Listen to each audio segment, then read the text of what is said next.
Despite North Korea being in the headlines on a regular basis, there still remains much mystery about what goes on within its borders, including the daily lives of the people. Now, a new book is offering another rare glimpse inside the reclusive regime. It is by Lindsey, who is a musical director and an award-winning composer from Glasgow, Scotland. But in 2017, she found herself thrust into a new life in North Korea, accompanying her husband on a diplomatic posting for 2 years. There, she was able to experience a world few others had seen, and she recorded that journey in photos that have now been published into a book called North Korea Like Nowhere Else. To tell us more about the book and her time in North Korea, Ms. Miller joins us now via video online. Hello, and thank you for coming on the show today. Thank you for having me. So can you first tell us a little bit more about yourself, and what was your reaction to your husband when he said that he'd been posted at the British Embassy in Pyongyang? Sure. So as you mentioned, I'm a musician, musical director and composer. And my work has taken me around the world, but North Korea was never somewhere that I expected to find myself. And so when the possibility of going there as part of the posting arose, much like I would expect a lot of people to react, I was quite shocked and surprised. North Korea has always had a draw for me, again, much like other people, in terms of the information that's out there. We don't know if we can trust what we read when it comes to what the regime tells us and how it portrays itself. And so I tried to, over the years, equip myself with as much information about North Korea as possible out of simple interest. But when the opportunity to actually go there came up, it took that interest to a different level.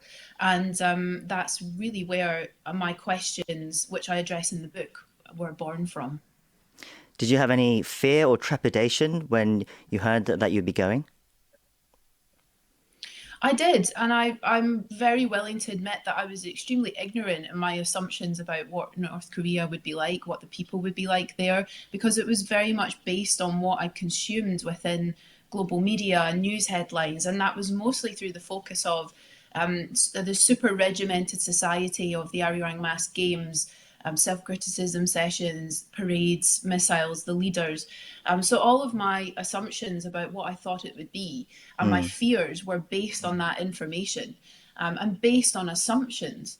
And something that was really eye-opening for me was actually being there for myself and be able to gather the information I was seeing and be able to feel and experience rather than what I was being fed through a different lens. So what was it like then when you arrived on North Korean soil in 2017? What were the first few days like? I spent the first couple of days, to be completely honest, in shock, really trying to absorb everything I was seeing and accept that it was real. Because as I mentioned, everything I'd seen about North Korea had been through a screen or in a book. It had never been something that I could feel and experience for myself. And I wasn't sure how much I could trust the environment around me, how authentic and real were the smiles of people, how authentic and real were the representation was the representation of Pyongyang, because obviously Pyongyang is an idealized version of North Korea to the regime and it wants to show it off. So I found myself, after I got beyond seeing people go to work, children go to school, and daily lives being lived there, once I got beyond that, it was really about the people and trying to connect with them on that level. And that's really where my interest stayed for the whole 2 years. So once you started settling down to life there, what was your daily life like in North Korea? What was your day-to-day activities like? So for me, in terms of work, I am a freelance musician. So as long as I have a piano, I can more or less work anywhere and an internet connection. But even in saying that, in North Korea, the internet is obviously not something readily available to everybody. However, for foreigners who live there, it is possible. But daily life for me outside of that was really making the most of the opportunity to explore. And that involved walking around Pyongyang, visiting restaurants, cafes, bars, museums, anything, anywhere I could possibly go, parks, and just being there to experience it at that time. As you mentioned, 2017, 2018, over those years, it was a really tumultuous time. And to be there and feel and experience the place was really a unique opportunity. And so for me, that's what it was. It was making the opportunity, because we did live there without minders or guides by us 24/7. And in Pyongyang, we were free to walk around and drive and explore. Um, and and also some of the coastal cities to Nampo I enjoyed going to, and also hiking in Mount Myohyang as well was something I enjoyed doing fairly regularly. Wow, so it seems like you did have quite a lot of freedom to explore and find out more about Pyongyang and perhaps some of the surrounding areas. You said you didn't have any minders or any guards watching what you were doing. So can you explain for us that freedom? How much freedom did you actually have? So I think it's important to also mention that it's not a free for all for anybody who goes to North Korea, and there's always going to be some form of restrictions, and that was the case of it being there as a diplomat as well. So for us, in terms of freedoms, we were able to walk around Pyongyang, to drive, to go into bars and restaurants on our own, visit parks on our own, as you would anywhere else. But that also sometimes resulted in being turned away from certain places if there was something going on inside with no explanation, and it was an accepted part of life there. Other restrictions included not being able to take buses. But then there were also people among the foreign community who said they could take buses. So there were also certain rules that weren't always clear. Mm. In terms of visiting outside of Pyongyang, we could go to Myohyang, as I mentioned, but there were also other places such as Nampo where we would be able to go on our own. Other cities such as Wonsan we could also go to. Normally, we would have to give notification if we were going to go there, but then again, there were also stories of foreigners who had gone there and hadn't given any notification. So it was certainly an amazing opportunity to experience the place in that capacity, as not many other people get to do. Were you surprised about how much freedom you were given? Because for someone like me who's heard stories about what life is like in North Korea, I am surprised about the fact that you could visit places outside of Pyongyang without such restrictions. There are stories about the harshness of life outside of Pyongyang. Were you able to see any of that in your travels? I think, and I write about this in the book, that I don't think any book will be completely comprehensive on the detail of life in North Korea, because as an outsider, there's only going to be so close that we can get. But in saying that, from my experience and from what I saw, it didn't take long getting out of Pyongyang before you saw the rural countryside. Only a matter of 10, 15 minutes outside of the main roads, and then you were seeing fields and small rural communities. And it was obvious that a lot of buildings and a lot of houses were not equipped for providing heating and ample shelter for people, particularly during the winter. And it did seem to be a very harsh life for people. To what extent, I would never understand. And that was one of the things that tormented me during my time there, and that I've written about and was very emotional, was that there was so much going on beneath the surface with people that I could never see, but I knew was Mm. there. And I maybe couldn't ask about, but I knew was there. And in terms of the countryside, I have a couple of photographs included in the book and a couple of short stories detailing experiences I had um, being among those areas, and sometimes talking to the people there and seeing the working conditions. But certainly in the countryside, it was long days for people in the sun in the summer and extremely cold in the winter. And I always wondered how much comfort they had in the houses, and how, Mm. if they were able to feed their families as well, because we know that poverty is so rife there. But again, we couldn't always see it, but we knew it was there. You said part of what you wanted to do was meet with North Korean people. Did you meet a lot of more? Did you befriend a lot of North Korean people while you were there? So I did. I would feel very privileged to say that I was able to build a few friendships, cherished friendships with North Korean people.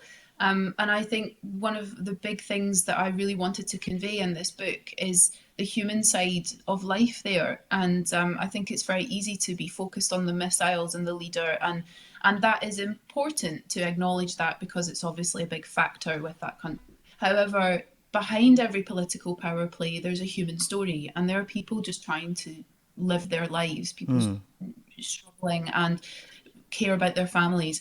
And that really interested me. And so when I spoke to North Korean people, there was a certain level of a barrier there where in terms of my experience, I didn't want to ask them all the time about politics. I wanted to get to Hmm. know them and ask them about themselves. And just as you would anywhere else in the world, and try not to get distracted by the elephant in the room. But again, we always knew it was there. So in any conversation, it was very much trying to balance what questions I wanted to ask naturally and instinctively, which could potentially put that person at risk, or result in a very rehearsed answer, which wouldn't have been fair on them to have to give me. And I didn't want to put them in that position. But also to balance small talk in an effort to actually get to know each other. And it was the same for them with me. But I feel very, very privileged that I do believe, instinctively believe that I had a few very true friendships with people. And I found North Korean people to be very kind, very generous, and very, very friendly. What kind of people were you able to meet? What were their occupations? And you said you had a lot of freedom. Were you able, for example, just to walk up to someone on the street and start up a conversation? So, in terms of people we were able to speak to, most of the time for me, it was talking to a lot of women who worked in bars or restaurants around the city. Places such as bars and restaurants and shops are usually staffed by women, and a lot around the city also speak English and other languages, Chinese, Russian. And so if I went to a cafe regularly, just again, like anywhere else in the world, I get to know people who went there. And so for me, that was the main way of connecting with people and developing friendships. Um, in terms of spontaneous conversations, again, this is something I write about in the book where it was possible to stop and talk to someone in the street, but it wasn't guaranteed that that would be met with an immediate openness. I think North Koreans I met who had experience around foreigners had an openness about them. And whether that was through meeting a lot of outsiders or traveling abroad themselves or speaking another language or just simply knowledge of the outside world, there was a definite sense of openness there that didn't necessarily come with others who hadn't. So in terms of spontaneous interactions, that was more difficult. Hmm. And again, you wanted to be respectful of people and not put them in an awkward situation. And we know that the web of control goes far and wide in North Korea, and people are likely being watched by each other. And so any spontaneous interaction, I did feel you had to conduct sensitively to that person. And as I mentioned, it wasn't always guaranteed that they would be comfortable with you speaking to them. So it was very much on a case by case basis. Now, as you said, you were in Pyongyang during a very tumultuous time. In 2017, US President Donald Trump and North Korean leader were trading aggressive rhetoric and insults at each other, and tension was the highest it's seen in years. But then in 2018, that turned around as complete reversal, resulting in North Korea taking part in the Pyeongchang Winter Olympics, the summits with Kim and President Moon and President Trump. How much did you or other North Korean people around you know what was going on at the time? You talked about how you did have access to the internet, but still, what was that like being there during that time? So 2017 was undoubtedly tense, and the North Korean people that I spoke to also mentioned that they felt tense and on edge. And this was particularly around the Fire and Fury time. Hmm. And they spoke about their worries of war. And immediately, you have those conversations, and I again would be thinking, is that a genuine concern, or are they trying to get me to offer them information? Is there an ulterior motive there? But the general sense was that there was a tension in the air, and that was palpable. In 2018, when North Korea took part in the Winter Olympics, there was a definite sense of change. There was a definite sense of optimism. Now, objectively speaking, whether that was real or not, whether that was rooted in anything real, with a real sense of what was to come, that would be a solid outcome. Obviously, things haven't exactly worked out in the way I think many people hoped they would. But at the time, it did feel different. But the biggest thing that stood out to me, that daily life just went on regardless. In 2017, during the missile crisis and the nuclear crisis, I remember standing with North Koreans watching the announcement outside Pyongyang train station on one of the large screens. And there was a crowd which were jumping up and down being filmed by state media, but I was standing with the North Koreans who were just walking to and from work, just happened to be there when the announcement came on. And really, people just, it was just another thing on the screen. You know, there was maybe a couple of people looking quite happy and clapping a little bit. But most people just acknowledged it and then went on with their day. And there was no celebrations around the city, there was no dancing. It was just this group that I saw being filmed, and I've included a photograph of that in the book. So that's been really interesting to be there and to see that for yourself, because that's not what we're presented with as outsiders. We see what the state media want us to see. And in terms of the actual news itself, what was interesting for me was that as someone who had access to satellite television and the internet, I knew immediately as soon as something had happened. And had pictures, you know, of Donald Trump shaking hands with Kim Jong-un in Singapore. But for North Korean people, it wasn't reported as quickly. And I remember the first instance of Kim Jong-un visiting China and standing with North Korean women watching this on state TV in the days after it happened, and they did seem genuinely excited. There are so many more questions that I'd like to ask, so many things I'm curious about. I'm sure our listeners are as well, but I'm sure they can discover more in your book. Just to wrap up then, what do you wish people take away from your book? And what do you think your acquaintances back in North Korea would think about the book? So I think for me, the most important things I hope people take from this book are that it's an opportunity to feel what it's like to live there, not just to see, but to feel, and to wrestle with the questions that I found myself wrestling with. I think also it's an opportunity to self-reflect as outsiders, to see how deep our assumptions about North Korean people really go, even though we may not feel like we have any. I think we probably do, and to open our eyes and leave that baggage at the door in the pages of spending time with these people. And lastly, in terms of the message of the book, that, as I mentioned earlier, behind every political power play, there's a human story. And there are 25 million people living in North Korea who are just trying to live their lives and trying to find joy and happiness, as we all try to find and endeavour to have. In terms of acquaintances with the book, I was always thinking of them when I was writing, and I think about them every single day. And I really hope that they would be proud that I've written from the heart and I haven't papered over the problems. I haven't censored what I've said in any way, because I hope I can go back someday, which I think is a big problem for a lot of people who visit there, because they do want to go back. I really would like to think that I could look them in the eye and know that I've been honest. And that's been the most important thing for me with this piece. And I hope people get that from the book as well. Well, it seems you've provided a fascinating record of your time in Korea and given us another perspective of what life is like there. The book, once again, is called North Korea Like Nowhere Else, and we've been speaking to its writer, Lindsey Miller. Ms. Miller, thank you for your time today and sharing your story with us. Thank you.